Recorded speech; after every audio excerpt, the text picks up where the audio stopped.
you are with Lance. Pero hindi siya pasok sa meta ngayon eh.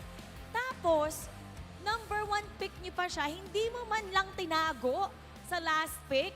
Yung tuloy may akay yung kalaban. Parang, ano ba yung gusto mong sabihin sa Omega? May gusto ka mang patunayan? Galit ka ata sa kanila. Hindi po, wala po. Si Benny po yun, gigil kay Kelra eh. Oh, okay. Wait. Benny! Okay, ano tong giggle kay Kelra? Ano to? Siya daw po yung gold standard. Totoo ba? Hindi po. Gigil naman po talaga ako sa lahat eh. Yun po yung motivation ko para talunin sila. Okay, gigil sa lahat. Pero I can tell itong si Carl TZ gustong i-steer away yung tanong. Bakit ka kaagad nag-Lancelot? Usually, kasi hindi pasok sa meta eh. Tapos finurse mo pa. Ano po kasi, parang yung drafting pattern na po lahat na nakakalaban namin, pinupuruan si Sanford eh. So baka nakakalimutan nila yung Lance, baka maban ulit nila. Okay.